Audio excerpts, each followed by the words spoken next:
कैसे कोई एक बिजनेस ओनर एक छोटे से गराज से अपना बिजनेस शुरू करके एक दिन दुनिया का सबसे रिचेस्ट पर्सन बन सकता है। कैसे उसके पास इतना पैसा आ सकता है that he is worth more than 125 Nations GDP combined. Guys, I am talking about Jeff Bezos, founder of Amazon.com। आज की इस केस स्टडी में मैं 5 ऐसे टेक अवेज, ऐसे स्ट्रेटेजीज आपको बताने वाला हूं जो जेफ बेसोस ने अपनी कंपनी में यूज किए और वो दुनिया के सबसे रिचेस्ट पर्सन बन गए। और ये जो 5 स्ट्रेटेजीज मैं बताऊंगा, इनमें मैं आपको ऐसे टेक अवेज दूंगा जो आप आज अपने बिजनेस में, चाहे मैन्युफैक्चरिंग में है, ट्रेडिंग में, ई कॉमर्स में है, स्टार्टअप में है, किसी भी टाइप के बिजनेस में है, आप अपने बिजनेस में आज के आज ही लगा सकते हैं। So make sure you watch this case study and this tutorial till and. अब बात करते हैं जेफ बेजोस की। He started his company 1995। वो एक बैंकिंग कंपनी में जॉब कर रहे थे, वहां से उन्होंने रिजाइन किया। उस टाइम पे इंटरनेट का एक बूम आना शुरू हुआ था। तो ही थॉट कि यार अगर अभी मैंने अपना स्टार्टअप शुरू नहीं किया तो शायद मैं लेट हो सकता हूँ इस रेस में। उन्होंने वो स्टार्ट किया। 1997 में उन्होंने आईपीओ लॉन्च कर दिया, ऑल्दो वो इतना सक्सीड नहीं हो पाया उसमें। बट चलते चलते चलते चलते 2000 में जो मार्केट क्रैश आया वो उसको सरवाइव कर गए।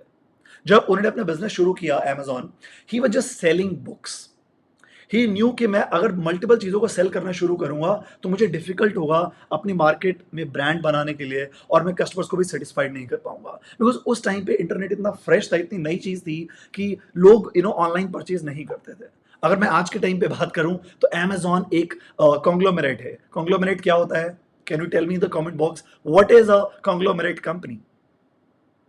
कॉन्ग्लोमरेट एक ऐसा ग्रुप होता है जिसमें मल्टीपल कंपनीज होती हैं। फॉर एग्जाम्पल, जेफ बेजोस ने उबर में, गूगल में इन्वेस्ट किया हुआ है। Amazon has invested in companies like bank Bazaar, easy pay, and they have acquired companies like Audible. Audio book सुनते हैं आप लोग? I have always bought, I have membership of Audible, जिससे मैं बुक सुनता रहता हूँ। राइट, IMDb जिसकी रेटिंग देख के हम थिएटर में मूवी देखने जाते हैं। राइट, ये सब कंपनीज Amazon के अंडर आती हैं। अब मैं before I jump to those 5 strategies, मैं आपको ये भी यहाँ पे क्लियर करना चाहता हूँ कि Amazon is not only an e commerce company. Amazon is called multiple kind of services. For example, जितने भी आप एक टेक स्टार्टअप्स देखते हो, राइट, जो अपने प्रोडक्ट्स बनाते हैं, मोबाइल ऐप बनाते हैं, राइट, ऑनलाइन इंटरनेट बिजनेस बनाते हैं, वो सब जो अपना आईटी इंफ्रास्ट्रक्चर है वो क्लाउड पे शिफ्ट करते हैं। तो जैसे गूगल क्लाउड है, ऐसे ही Amazon के पास है Amazon web services, AWS। Right, the same way जैसे पेटीएम है, रेजर पे है, ऐसे Amazon का एक सोल्यूशन है जिसका नाम है Amazon पे। उसके साथ the family man, Manoj Vajpayee की मूवी किस चैनल पे देखी थी, किस प्लेटफॉर्म पे देखी थी? Amazon prime video. Right, and then we have Amazon.in.com जहां पे हम अपने प्रोडक्ट्स बाय करते हैं। तो Amazon is in different different different different segments, और कहीं ना कहीं ये हर कॉमन मैन की लाइफ में कुछ ना कुछ वैल्यू कंट्रीब्यूट करता है। Jeff Bezos says that failure and invention are inseparable twins। Means कि अगर आप इन्वेंशन करोगे तो फेलियर आना ही आना है, और फेलियर करते करते आप इन्वेंशन करोगे। राइट, दोनों चीजें एक साथ। जेफ बेजोस मानते हैं कि फेलियर एंड इन्वेंशन एक ही सिक्के के दो पहलू हैं। राइट, अगर आप ट्राई नहीं करोगे, चीजों को इनोवेट नहीं करोगे, तो आप किसी भी बिजनेस में ग्रो नहीं कर सकते हो। And because of his consistent experiments, he change the face of the entire e commerce industry. चलिए ये जानते हैं कि 5 रीजन कैसे Amazon एक ट्रिलियन डॉलर कंपनी बना। आज के टाइम पे Amazon का मार्केट कैपिटलाइजेशन पता है कितना है? More than 1.4 trillion dollar. चलिए 5 रीजंस पे शुरू करते हैं। Company number 1, Jeff Bezos is obsessed with customers. He is obsessed with their needs, their wants, their wishes. जो कस्टमर चाहेगा वो जेफ बेसोस करेगा। राइट, स्टार्टिंग में उन्होंने जान लिया था कि जो कस्टमर्स है ना, उनको जल्दी प्रोडक्ट चाहिए, वो वेट नहीं कर सकते 1 हफ्ते, 2 हफ्ते, 3 हफ्ते। अब उनको ये था कि कैसे मैं अपनी बिजनेस में इसको एक डिफरेंशिएटर लेके आऊं। तो उन्होंने कस्टमर से फीडबैक लेना शुरू किया। राइट, वो ये बोलते हैं कि customer is king and I am the servant. उन्होंने एक मेंबरशिप लॉन्च किया जिसका नाम था प्राइम मेंबरशिप। अगर कोई भी पर्सन उस मेंबरशिप के अंदर आता है तो उसको प्रोडक्ट जो है 3 या 4 दिन की बजाय 1 दिन में भी डिलीवर हो सकता है। But I am a member of the prime membership, और मुझे यूजुअली जब भी मैं प्रोडक्ट ऑर्डर करता हूँ 1 या 2 दिन में आ जाते हैं। Tell me in the chat box, are you a Amazon prime member और नॉट? अब ये एक उनका डिफरेंशिएटर बन गया, और जो भी कस्टमर आता वो देखता कि अगर मैं प्राइम मेंबरशिप ले लेता हूं तो मुझे एक एक दिन में प्रोडक्ट डिलीवर हो सकता है। And because of which he started retaining the customers. उनका जो कस्टमर था वो लॉयल कस्टमर बन गया, रिटेन करने लग गए वो, because of one small membership, right. और उससे क्या हुआ, उन्होंने एलटीवी बढ़ा दिया कस्टमर्स का। By the way, do you know what is LTV? It's life time value. एक बार आप जब कस्टमर एक्वायर करते हो, कुछ आप अपना टाइम लगाते हैं, कुछ आप अपना पैसा लगाते हो, बट एक बार कस्टमर एक्वायर हो गया, वो कितने टाइम तक और कितने वैल्यू ऑफ मनी का आपसे प्रोडक्ट लेता है over a period of 2 3 5 years, उस टोटल वैल्यू को बोलते हैं life time value of customer. अब इसमें आपके लिए लर्निंग क्या है? The learning for you is you need to become customer obsessed. What you should do, you should create a feedback form in Google Form. जब भी आप कोई प्रोडक्ट सर्विस डिलीवर कर रहे हो, उस डिलीवरी के बाद आप एक फीडबैक भेजिए। सबसे पहले आपको ये जानना है कि कस्टमर क्या चाहता है, और जो वो चाहता है और अगर वो फुलफिल आप नहीं कर पा रहे हो तो ट्राई कीजिए कि उसको अपने ऑपरेशंस में ऐड कीजिए और उसको अपफ्रंट उस चीज को फुलफिल करना शुरू कर दीजिए, राइट। इससे क्या होगा, आपके जो रेगुलर कस्टमर्स हैं वो लॉयल कस्टमर बनेंगे, और जो कस्टमर्स आपके छूट रहे हैं वो छूटना बंद हो जाएंगे। सेकेंड स्ट्रेटेजी पे चलते हैं। सेकेंड स्ट्रेटेजी थी रिकमेंडेशन एल्गोरिदम। क्या आपने देखा है, कभी भी अमेजोन की वेबसाइट पे जाओ, आप कुछ भी खरीदने जाते हो, उस प्रोडक्ट को देख रहे होते हो, और नीचे बड़ा प्यार से एक डायलॉग लिख के आ जाता है। क्या लिखा होता है? एक सेंटेंस लिखा होता है, customers who viewed this item also viewed these other items. So example, आप अगर एक कैनन का कैमरा देख रहे हो 50,000 का, तो नीचे आ जाएंगे 10 और कैनन के कैमरास जो 50,000 से ज्यादा की वैल्यू के हैं। इससे क्या होता है कि कस्टमर उसके साथ जो बाकी रिकमेंडेशन है उन प्रोडक्ट्स को भी देख पाता है, और वो जो प्रोडक्ट्स नीचे दिखाते हैं अमेजोन पे, उनकी जो प्राइस है वो जो आप प्रोडक्ट देख रहे हो यूजुअली उससे ज्यादा होती है, राइट। तो इस रिकमेंडेशन एल्गोरिदम से वो क्या कर पाते हैं, जेफ बेजोस अपने प्रोडक्ट्स में अपसेलिंग कर पाते हैं। अपसेलिंग क्या चीज है?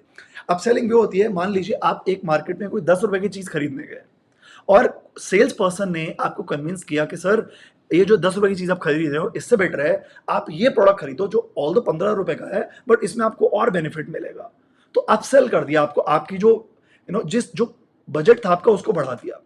उसके साथ एक और चीज आप देखोगे कि जैसे ही आप प्रोडक्ट को ऐड करते हो ऐड टू कार्ट में, और ऐड टू कार्ट के बाद जैसे आप स्क्रॉल करते हो उसमें लिख के आता है customers who bought this item also bought these other items as well, right? For example, customers जिन्होंने ये मोबाइल खरीदा उसके साथ उन्होंने एक सेल्फी स्टिक भी खरीदी, तो सेल्फी स्टिक वाला ऑप्शन नीचे आ जाता है। इसको क्या बोलते हैं? Can you tell me the comment box? This is called my friend cross selling, right. So वो वेबसाइट में ही अपसेलिंग कर पा रहे हैं, right, by showing the expensive products, और वो ये भी दिखा पा रहे हैं कि इस प्रोडक्ट के साथ बाकी लोग ये 4 चीजें भी लेते हैं, आप भी इनमें से कुछ ऐड कर सकते हो। सो इससे क्या हुआ, वो पावर, जो डेटा की पावर है उसको यूटिलाइज करते हुए उन्होंने कस्टमर डेटा, परचेज डेटा पे एनालिसिस करते हुए उन्होंने एक रिकमेंडेशन एल्गोरिदम बना लिया, और उससे उनकी वेबसाइट पे वो ऐसी चीजें रिकमेंड करते हैं जो कस्टमर एक्सेप्ट करता है, और कस्टमर या तो एक एक्स्ट्रा प्रोडक्ट ले लेता है या हायर प्राइस का प्रोडक्ट ले लेता है।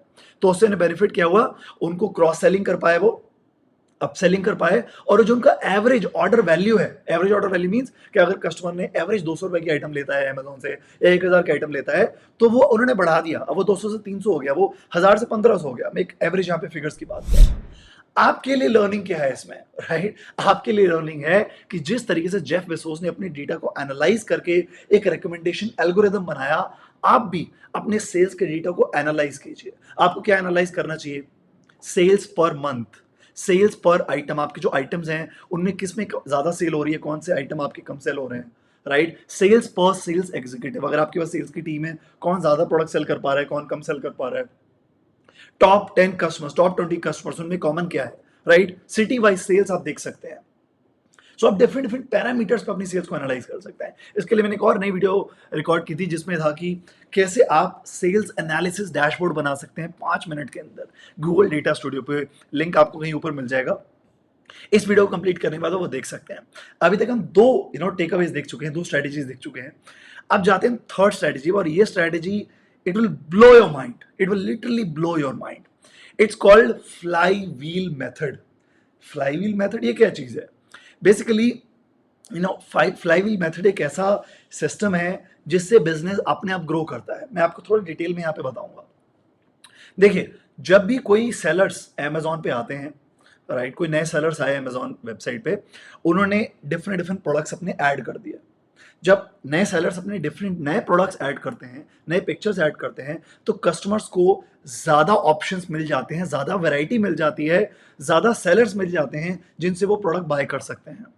और जब वो बाय करते हैं तो ज़्यादा ट्रैफिक आता है वेबसाइट पे, ज़्यादा ट्रैफिक आता है, ज़्यादा सेल बढ़ती है, उधर से सेलर्स में एक बस क्रिएट हो जाता है कि अमेजोन पे ज़्यादा ट्रैफिक है, ज़्यादा आइटम्स बिक रही हैं, तो और सेलर्स आ जाते हैं उस पर। जब ज़्यादा सेलर्स अमेजोन पे फिर से आ जाते हैं, अब जो प्रीवियस सेलर्स और जब नए सेलर्स आए हैं उनके बीच में कंपटीशन शुरू हो गया। बिकॉज एक ही आइटम के अगर 10 की जगह 100 सेलर्स हो जाएंगे तो फिर किसका आइटम बिकेगा? जिसका प्राइस कम है। तो हर कोई फिर कॉम्पिटिटिव प्राइस पे आ जाता है और साथ साथ में ये भी ट्राई करता है कि मैं जल्दी प्रोडक्ट डिलीवर करूं, मेरी पैकेजिंग अच्छी हो, सो दैट मुझे रेटिंग भी अच्छी मिल पाए और मैं प्राइस भी रिड्यूस कर पाऊं। तो ये जो सेलर्स हैं ये फिर अपनी बैक एंड के ऑपरेशन को कट करके फ्रंट एंड पे प्राइस रिड्यूस करते हैं। अब कस्टमर्स को बल्ले बल्ले शावा शावा, कस्टमर को क्या बेनिफिट हुआ कि अब उनके पास ज्यादा सेलर्स तो हैं ही एक आइटम बाय करने के लिए, बट अब कॉम्पिटिटिव प्राइसिंग भी मिल रही है। अब कॉम्पिटिटिव प्राइसिंग के लिए और कस्टमर्स आ गए, इधर से और सेलर आ गए। Getting it? तो हर एक कस्टमर जो ऐड होता है अमेजोन से, हर एक कस्टमर जो ऐड होता है, वहां से ओवरऑल अमेजोन का एक्सपीरियंस, अमेजोन का एल्गोरिदम बेटर होता है, राइट? इसे बोलते हैं फ्लाई व्हील मेथड। अब मैं आपको कुछ ऐसे एग्जांपल्स दूंगा जो आप अपने बिजनेस में यूज कर सकते हैं। फॉर एग्जांपल, मान लीजिए आपके पास अभी 100 कस्टमर हैं, ठीक है, और बैकएंड पे आपके पास 2 लोग हैं एडमिन में जो कस्टमर को सपोर्ट प्रोवाइड करते हैं। और ये 100 कस्टमर जो हैं इनकी बहुत सारी क्वेरीज रहती हैं, बहुत सारी प्रॉब्लम रहती हैं, और आपके वो जो टीममेट्स हैं वो कभी कभी वो सपोर्ट प्रोवाइड नहीं कर पाते हैं। अब मान लीजिए आपके 100 की जगह अब 200 कस्टमर हो गए और आपके पास सपोर्ट के उतने ही लोग हैं, 2 ही लोग हैं। तो क्या अब आपके सपोर्ट के जो टीममेट्स हैं या आप अपने कस्टमर को वो सर्विस प्रोवाइड कर पाओगे? नहीं कर पाओगे। तो आपको क्या करना चाहिए? आपको करना चाहिए कि जो कस्टमर की क्वेरीज होती हैं और जो प्रॉब्लम्स आती हैं, क्या मैं उसका एक FAQ, frequently asked question, design कर सकता हूं, राइट? या क्या मैं एक चैटबॉट क्रिएट कर सकता हूं व्हाट्सएप पे, कस्टमर उस पर हाई लिखे, कस्टमर को व्हाट्सएप पे ऑप्शन आ जाए, वो अपनी प्रॉब्लम लिखे और ऑटोमेटिकली मेरे टीममेट को असाइन हो जाए, राइट? ये सब जो मैं व्हाट्सएप और गूगल फॉर्म से ऑटोमेशन की बात कर रहा हूं, ये सब आपके बिजनेस में एक कस्टमर हेल्प डेस्क करके एक पूरा ऑटोमेशन क्रिएट हो सकता है। सो अमेजॉन की और जेफ बेजोस की हमेशा से प्रायोरिटी रही है कस्टमर सक्सेस। उन्होंने कभी भी प्रॉफिट को, ग्रोथ को उतना फोकस नहीं किया जिन्होंने अपने कस्टमर सक्सेस को किया।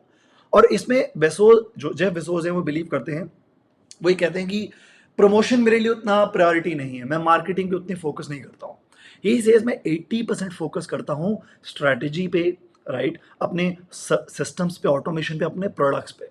एंड ही बिलीव्स कि अगर आपने अच्छा प्रोडक्ट बना दिया, बैकएंड पे अच्छा सिस्टम्स हुए और कस्टमर का अगर एक्सपीरियंस अच्छा हो गया ना, तो आपको अपने प्रोडक्ट को ज्यादा प्रमोट करने की भी जरूरत नहीं है। सो आपके लिए क्या लर्निंग है इसमें? आपके लिए लर्निंग ये है कि हर एक सिंगल कस्टमर जो आपके बिजनेस में ऐड होता है, वहां से उसका जो एक्सपीरियंस है वो थोड़ा सा बेटर होना चाहिए। ना तो वो खराब होना चाहिए और ना ही वैसा रहना चाहिए जैसे पिछले कस्टमर्स का था। चाहे वो 1% ही आप उनका एक्सपीरियंस बेटर करो हर एक नए कस्टमर का, पर अगर एक्सपीरियंस बेटर होता रहेगा तो भी आप भी फ्लाई मेथड के अकॉर्डिंगली अपने बिजनेस को ग्रो कर सकते हो। अब बात करते हैं चौथी स्ट्रेटेजी की। देखिए, सिंपल से एक धंधे की बिल्कुल एक आपको बेसिक चीज बताता हूँ। 2 तरीके के लोग होते हैं बिजनेस में। एक होते हैं जो बस सेल्स पे फोकस करते हैं कि सेल हो जाए, कस्टमर से पैसे आ जाए, मैं प्रोडक्ट दे दूं और छुट्टी। और एक होते हैं जेफ बेसोस जैसे लोग, जो बोलते हैं अगर कस्टमर ने प्रोडक्ट लिया भी है, मैं उसके बाद उनसे फीडबैक लूंगा, बताओ प्रोडक्ट अच्छा लगा या नहीं लगा, और जिस सेलर ने डिलीवर किया उसको भी रेट करो। चौथा उनका जो पिलर था सक्सेस का, जिससे वो $1 ट्रिलियन कंपनी बन गए, दोस्तों, उसका नाम है रेटिंग्स एंड रिव्यूज। जब भी कोई प्रोडक्ट डिलीवर होता, वो यूजर से पूछते हैं रेट करो इस प्रोडक्ट को, 5 स्टार में से 1 स्टार देना है, 2 स्टार देना है, 3 स्टार देना है, 4 स्टार देना है। ये क्यों करा? पहला रीजन, जब आप किसी कस्टमर से फीडबैक लेते हो तो उसको ऐसा फील होता है कि उसकी जो बात है उसकी आप वैल्यू कर रहे हो। इवन अगर उसका एक्सपीरियंस खराब रहेगा, अगर एक्सपीरियंस खराब भी रहे, अगर आपने फीडबैक लिया, तब भी ओवरऑल आपके बिजनेस के लिए उसके मन में, उसके दिमाग में रिस्पेक्ट रहेगा। तो ये उनका एक तो कस्टमर रिटेंशन का स्ट्रेटेजी था कि फीडबैक लेंगे तो कस्टमर खुश रहेगा और हमारे पास दोबारा आएगा। और सेकंड ये था, वो अपना डेटाबेस बना रहे थे। वो चाहते थे कि कस्टमर खुद रेट करें कि कौन सा प्रोडक्ट अच्छा है, कौन सा प्रोडक्ट अच्छा नहीं है, सो दैट जब नया कस्टमर पहली बार आए पोर्टल पे, तो वो खुद ब खुद जो उनका फिल्टर का ऑप्शन होता है ना, फिल्टर करते हैं, फिल्टर बाय ब्रांड, उसमें था फिल्टर बाय रेटिंग। वो रेटिंग से फिल्टर करके बेस्ट प्रोडक्ट्स देख पाए और उनमें से ये आइटम अपना खरीद ले। और ये चीज जो है, ये उनका एक one of the best USP बन गया। और जैसे ही प्रोडक्ट की रेटिंग होती है, वो प्रोडक्ट जिस वेंडर से, जिस सेलर से आया है, उसी बेसिस पे सेलर का रिव्यू भी, रेटिंग भी क्रिएट हो जाती है, राइट। तो जब आपने देखा होगा किसी प्रोडक्ट पे क्लिक करने पे आप स्क्रॉल करते हो, तो वो सेलर का रिव्यू भी दिखाता है कि सेलर को कितना रेटिंग दिया हुआ है, राइट। अब आपके लिए इसमें लर्निंग क्या है? आपके लिए लर्निंग ये है कि आप भी अपने बिजनेस में गूगल माय बिजनेस की प्रोफाइल क्रिएट कर सकते हैं और वहां पे अपने एग्जिस्टिंग कस्टमर से रेटिंग ले सकते हैं, रिव्यूज ले सकते हैं। आप मेरी वेबसाइट पे अगर जाएंगे, केवल किचन पे, आप देखोगे वहां पे रिव्यूज हैं, टन्स ऑफ सक्सेस स्टोरीज हैं उन बिजनेस ओनर्स की जो स्क्रैच से अपना बिजनेस शुरू किया और पूरा उन्होंने ऑटो पायलट मोड पे गूगल फॉर्म, गूगल शीट और व्हाट्सएप ऑटोमेशन से डाल दिया। आप क्या कर सकते हैं, गूगल पे रिव्यूज ले सकते हैं, राइट। आप फेसबुक पेज पे रिव्यू ले सकते हैं, आप वीडियो टेस्टिमोनियल लेके यूट्यूब पे डाल सकते हैं और उसको अपने सेल्स के किट में यूज कर सकते हैं। मान लीजिए कोई नया कस्टमर आया और उसने बोला कि क्या आपने किसी ऐसे कस्टमर को हेल्प किया हुआ है, तो अगर आपके पास टेस्टिमोनियल होगा या रिव्यू होगा, आप वो दिखा सकते हैं उस कस्टमर को, राइट। तो रेटिंग और रिव्यू से क्या होता है, ट्रस्ट बढ़ जाता है, आपकी सेल्स बढ़ जाती है। पांचवें और आखिरी सेक्शन पे चलेंगे, और पांचवा और आखिरी सेक्शन था, जेफ बेजोस एक इतने सॉलिड एंटरप्रेन्योर हैं, इतने बड़े विजनरी हैं, उन्होंने कभी भी एक चीज पे फोकस नहीं किया बिजनेस में। उन्होंने बिजनेस को एज अ इकोसिस्टम देखा है, राइट। आप ध्यान से सुनिएगा मैं क्या बोल रहा हूं। You do not need to work in the business, you need to work on the business. He saw his business as a ecosystem, एक ऐसा इकोसिस्टम जहां पे क्या क्या है, जहां पे कस्टमर्स हैं और साथ में जहां पे सेलर्स हैं, जहां साथ में उनका जो बैक एंड का ऑटोमेशन सिस्टम्स हैं, इन्वेंट्री मैनेजमेंट सिस्टम्स हैं। तो कस्टमर को तो मैंने आपको बताया किस तरीके से उन्होंने रिकमेंडेशन के थ्रू, कस्टमर एल्गोरिदम के थ्रू, फीडबैक के थ्रू उन्होंने करा। उन्होंने बैक एंड पे सेलर्स की सक्सेस के लिए बहुत सारे नए इनिशिएटिव लिए, जिससे जो सेलर्स थे वो इतने एम्पावर्ड हो गए कि उन सेलर्स को वो सपोर्ट, वो ट्रेनिंग और किसी भी ई कॉमर्स वेबसाइट पे नहीं मिल रही थी। बात करते हैं इन इनिशिएटिव की, जिससे जो पांचवा पिलर है, जो पांचवा स्ट्रेटेजी था, दैट वाज सेलर सक्सेस। जो उनका फोकस था कि जो सेलर्स हैं, जो वेंडर्स हैं, उनको सक्सीड कराना है, उनको पैसा बनवाना है। अगर सेलर्स पैसा बनाना शुरू कर दिया सेलर्स ने अमेजोन के थ्रू, तो ये सेलर्स के इंटरेस्ट में रहेगा कि वो अमेजोन पे सस्ते में अगर प्रोडक्ट देंगे तो भी उनका कैश फ्लो चलता रहेगा। अगर आपके वेंडर्स आपसे खुश हैं तो आपको टाइमली प्रोडक्ट भी डिलीवर करेंगे और थोड़ा बहुत प्राइस भी आपको कम करके दे देंगे, राइट। चलिए देखते हैं क्या क्या उन्होंने इस पर स्ट्रेटेजी की सेलर सक्सेस में। सबसे पहला, FBA। What is this FBA? Fulfilment bye Amazon. देखिए इंडिया में छोटे छोटे दुकानदार हैं, छोटे छोटे, राजस्थान से, यूपी से, महाराष्ट्र से, कोलकाता से, छोटे छोटे आर्टिसंस हैं, छोटे छोटे क्रिएटिव लोग हैं। FBA क्या एक चीज है, एक ऐसा इनिशिएटिव है जहां पे अमेजॉन खुद आपका प्रोडक्ट पिकअप करेगा, पैक करेगा, डिलीवर करेगा और आपके अकाउंट में पैसा आ जाएगा। आपको कोरियर करना, पैकिंग करना, कुछ भी हेडेक आपका नहीं है। It's called FBA, fulfilment bye Amazon. उसका क्राइटेरिया होता है, आप अप्लाई करते हो और तो वहां से वो सेलेक्ट करते हैं, राइट। सो इनका एक टैगलाइन है, it says let Amazon pick, pack and ship your orders. ये जब उन्होंने लॉन्च किया ना, इससे पूरा गेम चेंज हो गया। जितने भी वेंडर सेलर्स बाकी पोर्टल्स पे थे, बाकी ई कॉमर्स की कंपनीज में थे, बाकी ई कॉमर्स कंपनीज में उतना बैंडविड्थ नहीं था, उतना वो विजन नहीं था कि वो ये चीज सोच पाते। अमेजोन पे जब उन्हें सर्विस मिलने लगी तो सब लोगों को लगा कि यार अमेजोन पे तो हमें रहना ही है, बाकी जगह हमारा ऑप्शन है, स्नैपडील, फ्लिपकार्ट रहना या नहीं रहना, बट अमेजोन पे तो हमें सेलर बन के रहना ही रहना है। सेकेंड, आप ये बात देखेंगे कि कई बार क्या होता है, कुछ हम टूल्स या टेक्नोलॉजी पे हम लगे रहते हैं, बट एक जो बेसिक प्रिंसिपल्स है, बेसिक नॉलेज है ना, वो लोगों में आज भी मिसिंग है। वो पता था जेफ बेजोस को कि अगर मुझे अपने सेलर्स को ग्रो कराना है, अगर उनको चार पैसे बनवाने हैं, तो ये शिपिंग, राइट, ये जो पिकअप है, ये तो चलता रहेगा, बट मुझे ना उनको ट्रेनिंग भी देनी पड़ेगी कि कैसे ऑनलाइन प्रोडक्ट को सेल किया जाता है। He started an initiative called Seller University. इस यूनिवर्सिटी के under he started training them कि कैसे आप अपने प्रोडक्ट्स सेल कर सकते हैं, कैसे आपको अपनी ब्रांडिंग करनी चाहिए, आपको अपना इन्वेंट्री कैसे मैनेज करना चाहिए, ए टू जेड जो जो एक पर्सन को ई कॉमर्स में अपने प्रोडक्ट सेलिंग करने में नॉलेज होनी चाहिए, वो सब सेलर यूनिवर्सिटी पर वो सिखाते हैं। देखिए, अभी मैंने 5 टेकअवेज की बात की है। इसके अलावा अगर हम बात करें तो इन्वेंट्री मैनेजमेंट में अब उन्होंने ऐसे रोबोट्स लगा दिए अपने फैक्ट्री में जो अपने आप पिकअप करते हैं, अपने आप पैक करते हैं, अपने आप डिलीवर करते हैं। आने वाले टाइम में वो ड्रोन के थ्रू भी डिलीवरी वाली चीज़ों को लाने वाले हैं। इंडिया में थोड़ा सा टाइम लगेगा, बट बाकी कंट्रीज में वो लेके आने वाले हैं। ये फिफ्थ चीज़ से आपको क्या टेक अवे मिलता है? तो पांचवा मैंने बताया सेलर सक्सेस का, राइट। टेक अवे आपका ये है कि आपको भी एक वेंडर मैनेजमेंट सिस्टम पे काम करना चाहिए। अगर आप कुछ रॉ मटेरियल कुछ बाय करते हैं किसी और पर्सन से, और अगर आपके पास कोई वेंडर नहीं है, तो गेस व्हाट, आपको इंटरनली एम्प्लॉय मैनेजमेंट सिस्टम बनाना चाहिए। जेफ बेजोस ने अपनी स्टाफ को और अपने वेंडर्स को ट्रेन किया। क्या आप अपने एम्प्लॉयज को ट्रेन कर रहे हो? यस और नो, राइट। आपको अपना जो इन्वेंट्री मैनेजमेंट है उसको ऑटोमेट करना चाहिए। आपका जो टीम मैनेजमेंट है उसको ऑटोमेट करना चाहिए, right. You might be wondering केवल ये सारी चीजें कैसे होंगी? वेल, पिछले 10 सालों से मैं बिजनेस ओनर्स को simply Google form, Google sheet के थ्रू इन सब चीजों की इंप्लीमेंटेशन करा रहा हूं।